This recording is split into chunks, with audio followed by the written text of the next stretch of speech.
ala ni'matillah wassalamu ala rasulillah wa ala alihi wa azwajihi wa mawala la hawla wa la quwwata illa billah asyhadu an la ilaha illallah wa la syarika lah wa asyhadu anna muhammadan abduhu wa rasuluhu la nabiyya ba'da.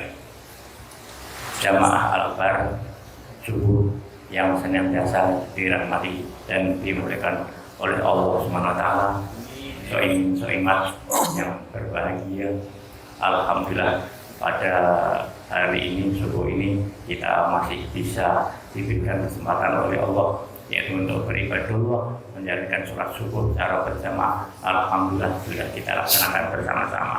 Kemudian semoga sholawat dan salam senantiasa terlimpah atas junjungan Nabi besar Muhammad Sallallahu Alaihi Wasallam, keluarganya, sahabat-sahabatnya, dan pengikut-pengikutnya yang setia dan istiqomah sampai akhir zaman, termasuk kita semua ini. Amin. Alhamdulillah pada subuh ini kita kedatangan Bapak Ustaz Asnawi MPD yang notabene beliau adalah merupakan qori kabar bahkan nasional Pak ya. Masih muda dan masih lajang Pak ya. Masih lajang. Mungkin ada gadis-gadis sana yang bisa naksir. Nah, silakan lamar dulu. Alhamdulillah, masya Allah ya. Nah, ini internet saja.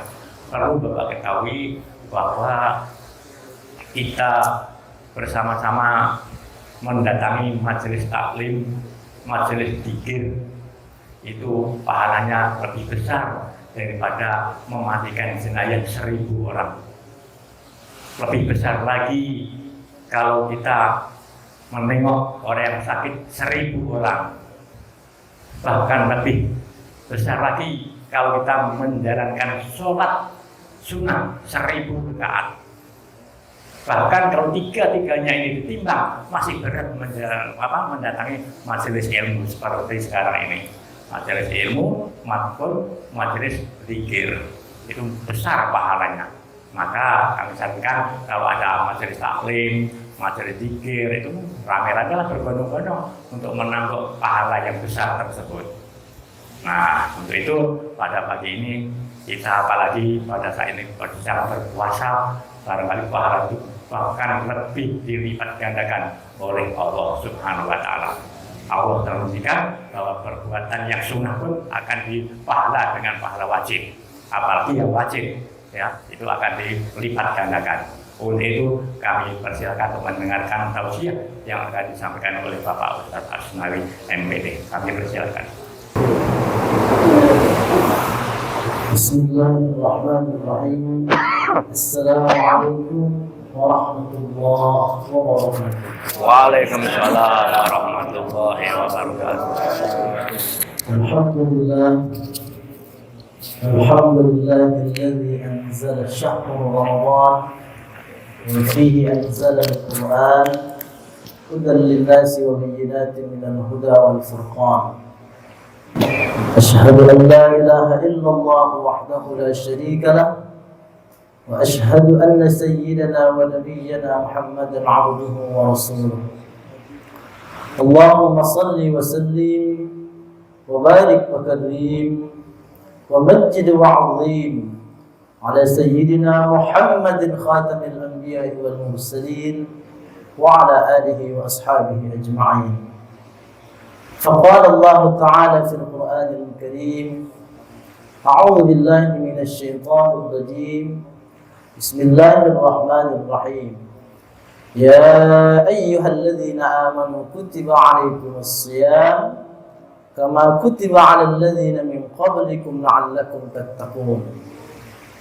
وقال النبي صلى الله عليه وسلم في الحديث: من أحيا سنتي فقد أحبني ومن أحبني كان معي في الجنة.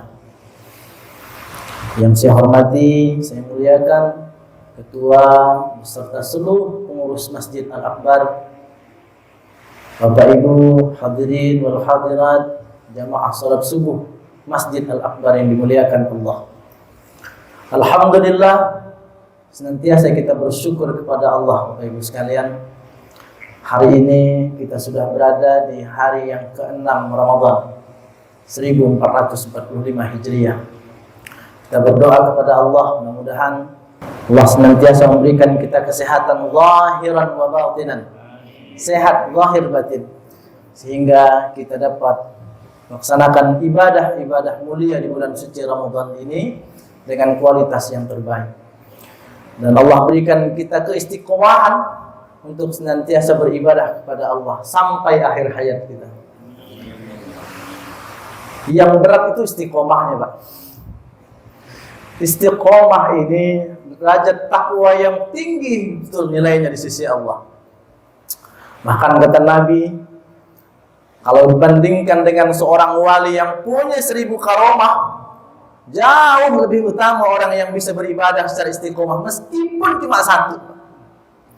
Al-istiqomah khairun min alfi karomah. Satu ibadah kecil yang dilakukan secara istiqomah, Pak, jauh lebih baik nilainya ketimbang dengan 1000 karomah. Ada enggak yang kita tengok karomah masyarakat di tengah kita? Ada orang yang punya karomah, Pak? Nah, mungkin ada wali di tengah-tengah kita. Karomah itu yang seperti apa, Pak? Yutiru fil hawa. Kalau zaman dulu banyak wali, Pak. Yutiru fil hawa, dia bisa terbang di atas angin. Ada yang hari ini bisa terbang di atas angin, Pak. Yamshi 'alal ma', berjalan dia di atas air. Nah, itu karomah. Tapi kalau dibandingkan dengan satu ibadah kecil yang dilakukan secara istiqomah, Pak, khairun min alfi karomah. Jauh lebih bernilai ibadah yang dilakukan secara istiqomah dibanding dengan 1000 karomah tadi. Tapi mudah diucapkan, berat dalam implementasinya, Pak. Jangankan kita, sahabat Nabi pun mengalami kegalauan tentang istiqomahnya. Ketika berada bersama dengan Nabi di majlis Rasulullah, dia berkata, "Ya Rasulullah, ketika kami semua berada di tengah majlismu, serasa iman ini begitu kuat, istiqomahnya naik, Pak. Tapi kalau udah balik ke rumahnya masing-masing, lain halnya, Pak."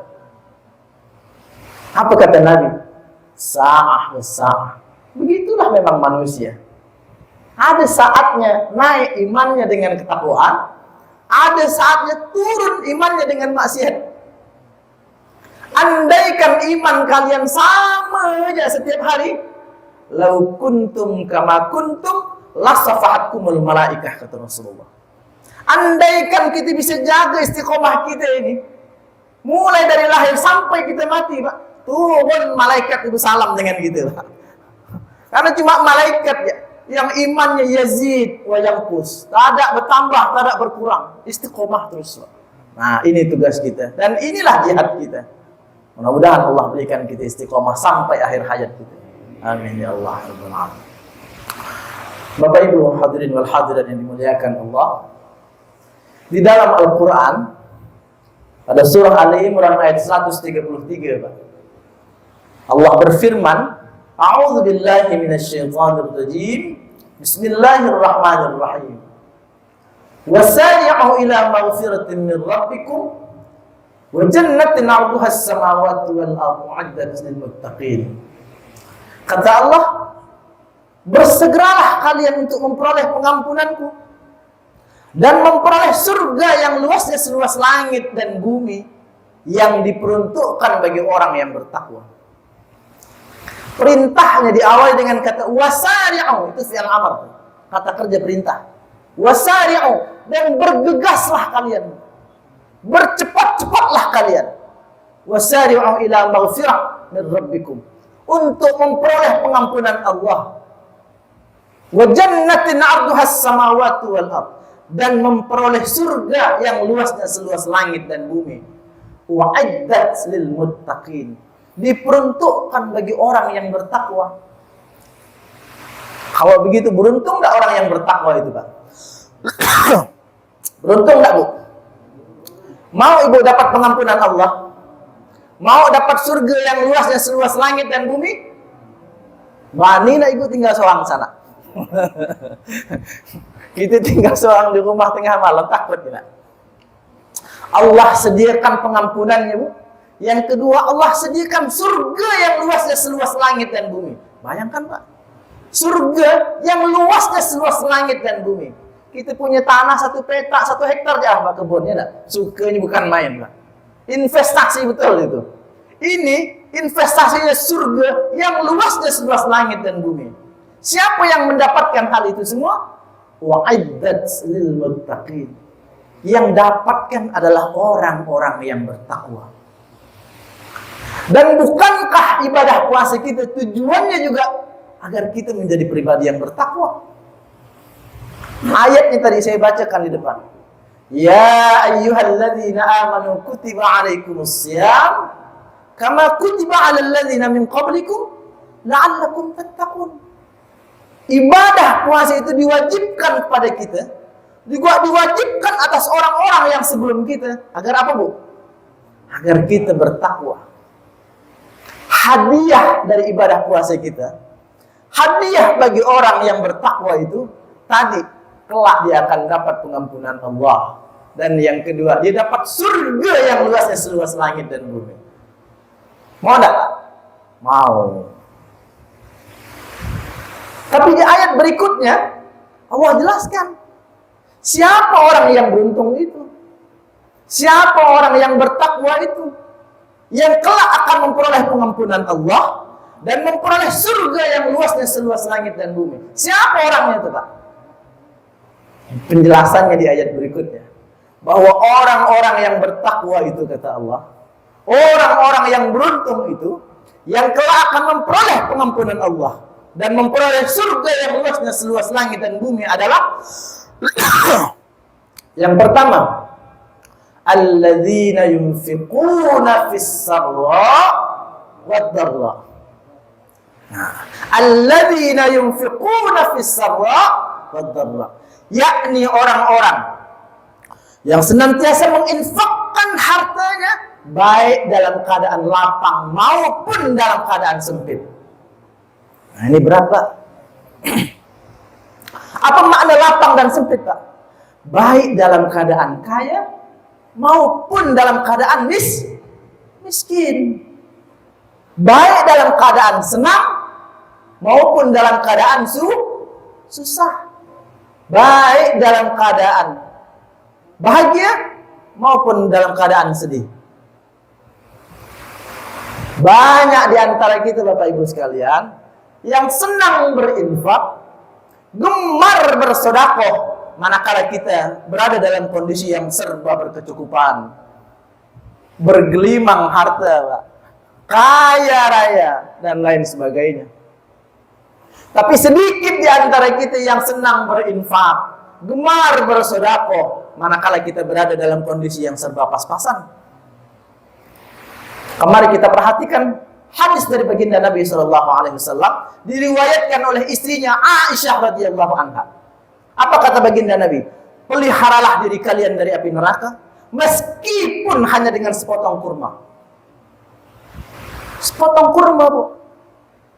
Bahkan aku, kata Aisyah, pernah bersedekah dengan sebuah anggur.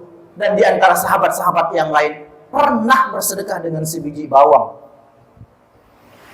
Itu artinya semua kita berkesempatan untuk bisa yunfiquna amwalahum fis-sarra wad-dharra, baik dalam keadaan lapang maupun sempit. Berarti Bapak Ibu sekalian, tak ada alasan bagi kita untuk tidak bersedekah. Nah, lebih-lebih masjid kita ini, Pak. Kita sekarang sedang membangun masjid kita, Masjid Al-Akbar ini. Saya dengar informasinya miliaran juga Pak Haji ya. Saya mau sampaikan ini Bapak Ibu sekalian. Beribadah dengan harta itu jenisnya banyak. Dalam ayat tadi bunyinya yunfiquna, infak, ya kan? Selain infak ada yang namanya sedekah. Selain infak dan sedekah ada lagi namanya zakat. Tapi di antara semua ibadah harta itu Bapak Ibu sekalian, yang paling tinggi nilainya, grade A ini, excellent ini, namanya ibadah wakaf. Wakaf. Apa bedanya? Sama enggak wakaf dengan zakat? Beda. Sama enggak wakaf dengan sedekah? Beda, Pak. Sama enggak wakaf dengan infak? Beda. Wakaf adalah ibadah yang kita lakukan sekali, Pak, tapi berkepanjangan. Manfaatnya sampai dengan hari kiamat. Inilah yang disebut baginda Nabi SAW di dalam hadis yang diriwayatkan oleh Imam Bukhari, "Idza mata ibnu Adam," jika meninggal anak Adam, "in qata'a amaluhu," putus amalnya, "illa min thalathin," kecuali yang 3. Dan yang pertama adalah shadaqatun jariyah, sedekah jariyah. Sepakat semua ulama Bapak Ibu sekalian bahwa yang dimaksud Nabi dalam sedekah jariyah adalah wakaf. Contoh, Bapak Ibu keluarkan 1 sak semen untuk masjid ini, berdiri Masjid Al-Akbar ini dengan megah nanti, beribadah orang di dalam masjid ini, sholat, baca Quran, ngaji, taklim, dan lain sebagainya. Orang yang mewakafkan hartanya untuk pembangunan masjid ini, selama masjid ini berdiri, Pak, kita yang mewakafkannya dapat aliran pahala dari mereka yang beribadah. Itu wakaf. Padahal 1 saknya semen, Pak. Apalagi kalau sampai 100. 1 saknya semen kita sumbangkan, dan kemudian dari semen itu berdiri masjid ini, Bapak Ibu sekalian. Orang yang beribadah di dalamnya mentransfer pahala ibadahnya kepada kita tanpa mengurangi pahala beliau. Itu hebatnya wakaf. Apalagi masjid, Pak. Membana masjidan banallahu al-baiti fil jannah, kata Nabi. Barang siapa yang ikut berkontribusi membangun masjid, rumah Allah, Allah akan bangunkan istana di surga untuknya. Kita tadi masuk dalam surga biar tepiannya lah. Ini dibangunkan Allah istana di surga. Mau tak, Bu? Nah. Wakaf. Wakafkan. Tak ada alasan bagi kita tidak bersedekah. Fisarlah wa dharra. Baik dalam keadaan lapang maupun sempit. Ini derajat takwa. Saya mau kasih contoh Bapak Ibu sekalian. Bapak yang udah pernah atau ibu yang pernah haji, umrah ke Baitullahil Haram, di depan Masjidil Haram itu ada satu hotel yang paling megah, itu hotel bintang 5 yang paling mahal. Kita sebut Zamzam Tower itu. Ya enggak? Ada Zamzam Tower yang ada jam tinggi di atasnya, Pak. Ya enggak, Pak Haji? Hotel Zamzam itu, Bu, dulunya tanahnya luas. Ketika Masjidil Haram mengalami perluasan, hotel-hotel yang ada di sekitar Masjidil Haram itu digusur, Pak. Tapi diganti untung. Nah, macam kita di Pontianak gantinya ganti rugi, Pak. Sana gantinya ganti untung. Satu pemilik hotel ada yang protes, Pak. Protesnya kepada pengurus Masjidil Haram. Dia protes apa, Pak? Pak, katanya, hotel kami semua digusur yang ada di sekitar Masjidil Haram untuk perluasan Masjidil Haram. Kenapa Zamzam enggak? Baru buka cerita, Pak, bahwa ada rahasia di balik itu. Dibukalah rahasia selama ini bahwa ternyata hotel Zamzam itu, Bapak Ibu sekalian, mulai ketika didirikan, dibuatkan pondasinya, pemiliknya mewakafkan hotel Zamzam itu kepada Masjidil Haram. Seluruh keuntungan dari hotel itu diperlukan, dipakai untuk membiayai biaya operasional Masjidil Haram. Berarti hotel Zamzam itu adalah hotelnya Masjidil Haram. Tak ada cerita mulai dari imam sampai yang tukang marbot bersih-bersihkan masjid, Pak, digaji pemerintah Saudi, bukan. Digaji dari hasil keuntungan hotel Zamzam. Kita mulai ngitung, luar biasa betul orang yang mewakafkannya. Seorang wakifnya itu, Pak, orang tiap saat beribadah di Masjidil Haram, tiap saat sholat, tiap saat tawaf, tiap saat beribadah di situ. Setiap orang yang beribadah di situ, Pak, pahalanya sampai kepada orang yang mewakafkannya. Luar biasa enggak? Tadi hotel Zamzam bukan hotel pribadi. Hotel Zamzam hari ini menjadi hotelnya Masjidil Haram. Itu wakaf. Kita wakafkan harta kita, duit kita, barang bangunan yang kita belikan untuk pembangunan masjid ini, sampai hari kiamat kita dapat transferan pahalanya. Mau enggak Bapak Ibu sekalian? Mau kita. Inilah ladang kita. Mumpung masjid ini berada di sekitar kita. Nak nyari masjid lain jauh. Mau nyari pondok pesantren jauh. Nah, cuma saya sampaikan, karena wakaf ini beda dengan infak, beda dengan sodako. Kalau mewakafkan uang, ikrarkan. Ikrarkan. Pak Haji, saya ada duit 1 juta. Saya wakafkan ya. Begitu.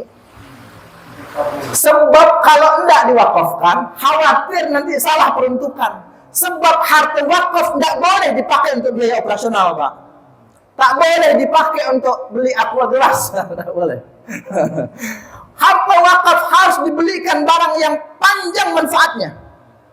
Itu sebabnya kalau panitia pembangunan masjid, dibangun masjid, pasti kasnya berbeda, Pak. Ada kas pengurus masjid untuk biaya operasional, ada kas panitia pembangunan masjid. Yang kas panitia pembangunan masjid itulah harta wakaf. Uang wakaf tak boleh dipakai untuk biaya operasional. Yang habis pakai tak boleh, Pak. Masih honor Ustaz tak boleh. Nah, kalau Bapak Ibu belikan AC nanti boleh. Yang manfaatnya berkepanjangan. Itu sebabnya kalau kita di kampung ini, Pak Haji, kalau mau bulan puasa dengan bulan Syawal, mau lebaran, Pak. Orang tuh berbondong-bondong kalau di kampung saya ke makam, ke kuburan. Itu kalau ditanya, mau kemana Pak? Bu, nak wakaf. Ada yang gitu, Pak. Mau kemana, Pak? Mau ke wakaf katanya. Apa maksudnya? Tanah kuburan itu adalah tanah yang diwakafkan seseorang untuk kuburan muslim. Identik, Pak. Kuburan dengan wakaf. Padahal tak ada hubungannya. Wakaf itu kan berhenti ya.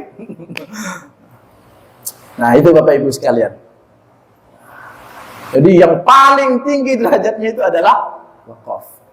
Berikutnya, di bulan ini nanti ada yang kita tunaikan, namanya zakat. Nah, zakat, ya kan? Di dalam Al-Quran itu, kalau ada perintah sholat, pasti sandingannya perintah zakat. Aqimis sholat, wa atuz zakah. Dirikan sholat, tunaikan zakat. Cuma, barangkali ada yang perlu saya kritisi, Pak. Ada cara kita yang keliru mungkin dalam memahami zakat. Kita memaknai wa'atuz zakah itu artinya tunaikan zakat. Nah, itu makna umum, Pak. Sebenarnya makna kata ata ya'ti ita'an sehingga membentuk kata wa'atuz zakah itu sampai, mendatangi. Jadi wa'atuz zakah itu maknanya bukan cuma bayarkan zakat, bukan cuma tunaikan zakat, tapi antarkan zakat.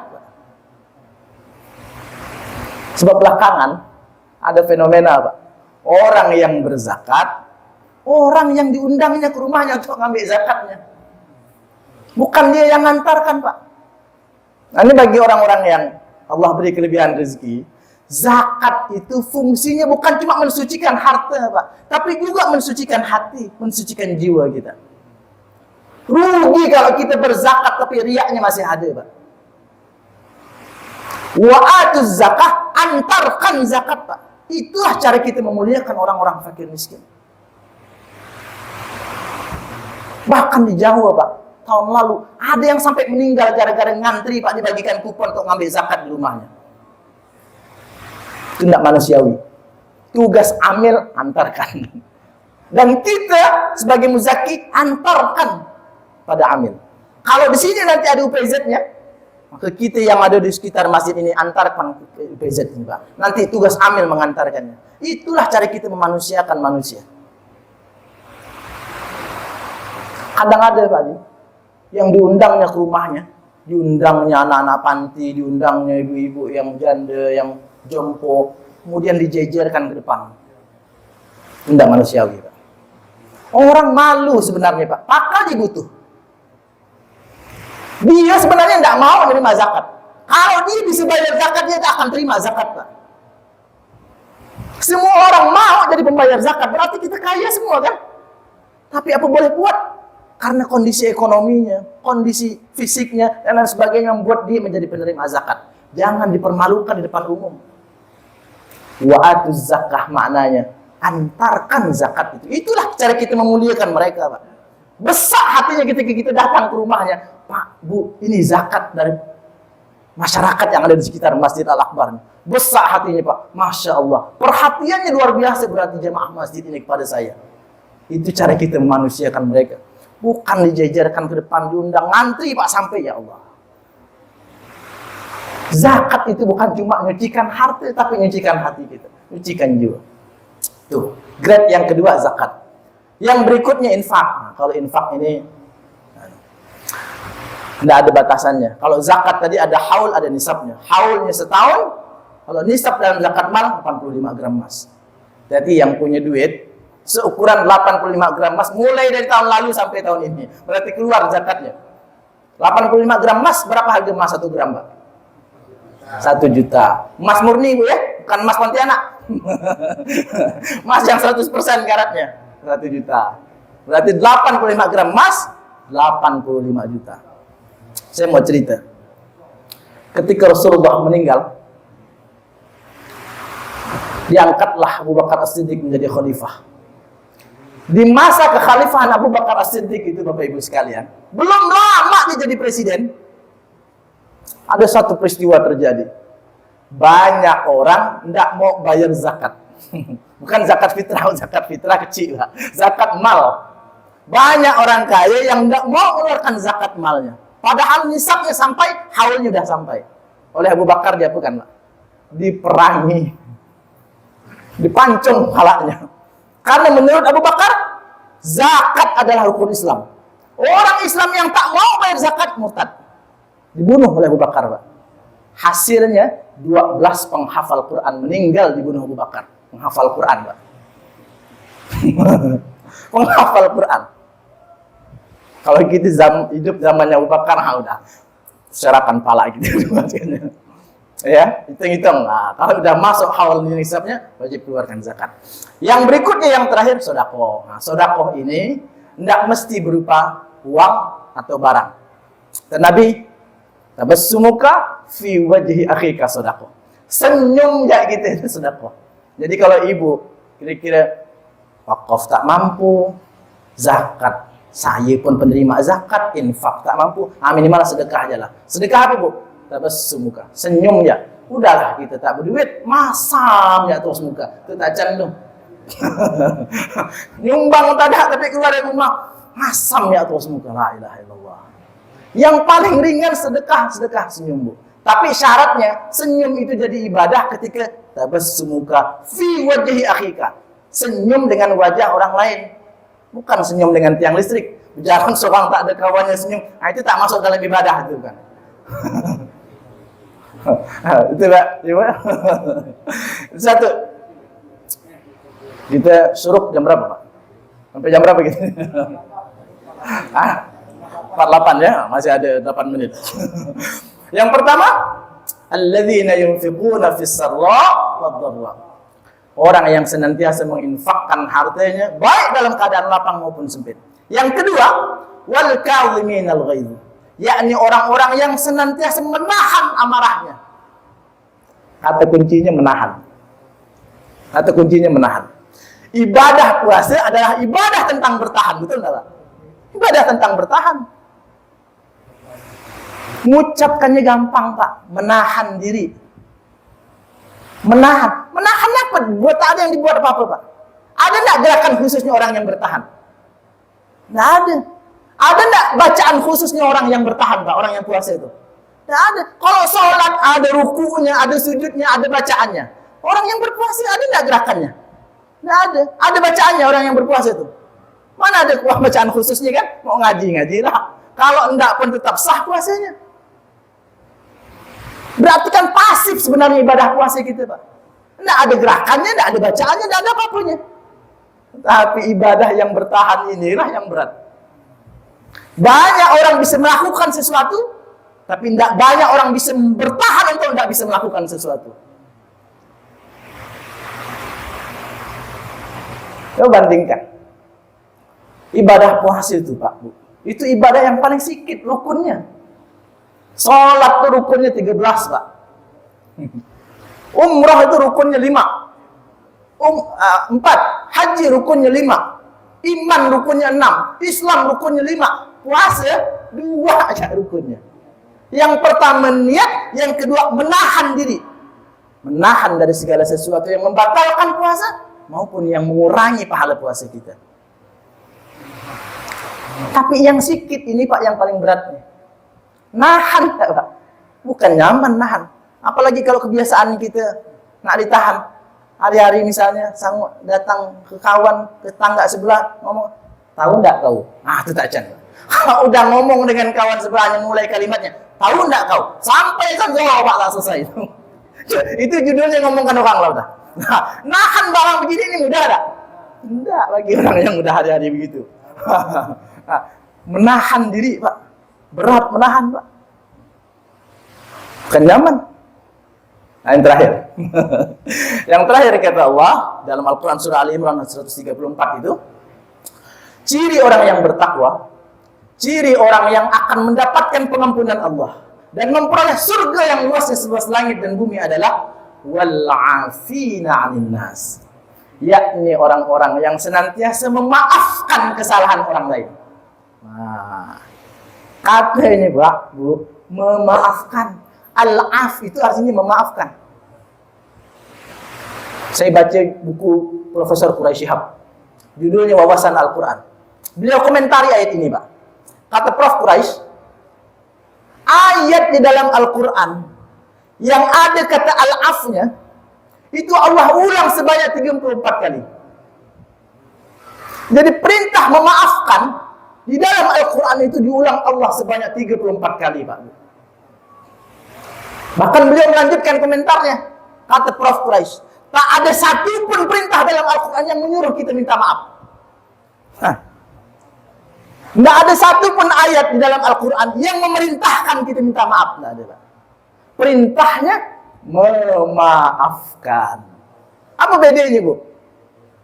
Orang yang bisa memaafkan kesalahan orang lain Pak, jauh lebih mulia daripada orang yang minta maaf atas kesalahannya sendiri. Kalau minta maaf gampang, maaf ya, maaf lahir batin, maaf lahir batin. Yang kita minta maafkan, mau dah maafkan. Dan kita yang dimintai maaf, mau dah maafkan kawan. Itu sebabnya Allah perintahkan di dalam Al-Quran, memaafkan. Kan minta maaf. Minta maaf wajar lah, kalau kita salah ya idealnya minta maaf. Tapi orang yang mampu memaafkan kesalahan orang lain, lebih sebelum yang bersangkutan minta maaf dengan kita Pak. Itu mulia betul sisinya. Khudhil afwa wa'mur bil 'urf wa'rid 'anil jahilin, kata Allah. Jadilah kalian seorang yang pemaaf.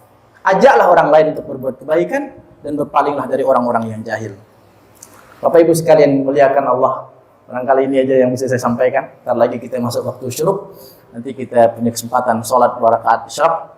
Mudah-mudahan Allah berikan kita kesehatan zahiran dan batinan. Nah, ini yang paling penting Pak. Sehat ini mahal Pak. Tidak Pak Haji. Kalau kita masih bisa sehat, masih bisa kita ke masjid, masih bisa kita dengarkan taklim, masih bisa kita bercengkrama, masih bisa kita beribadah dan sebagainya. Mudah-mudahan Allah terima semua amal ibadah puasa kita, Allah terima semua ibadah bacaan Quran kita, Allah terima semua ibadah tarawih kita, sholat kita dan lain sebagainya. Mudah-mudahan Allah kumpulkan kita di surga bersama dengan para nabi dan para rasul. Bapak Ibu sekalian muliakan Allah, mudah-mudahan yang sedikit ini ada manfaatnya. Ini aja yang bisa saya sampaikan. Terima kasih atas segala kesempatan. Mohon maaf atas segala kekurangan. Wallahul muwaffiq ila aqwamit thoriq. Assalamualaikum warahmatullahi wabarakatuh. Waalaikumsalam. Alhamdulillahirabbil alamin. Demikian tadi taklim kita. Mudah-mudahan bermanfaat kita semuanya. Banyak sekali ilmu-ilmu yang dapat disampaikan pada pagi ini dan perlu kita gali bersama-sama. Kita telah bersama-sama yang baik kita laksanakan, yang jelek dijaga. Mudah-mudahan kita semuanya bisa menerima ilmu pada hari ini. Dan dari selamat dari tanda puasa dan dari wa'afu minkum bila jadinya. Assalamualaikum warahmatullahi wabarakatuh. Waalaikumsalam warahmatullahi wabarakatuh.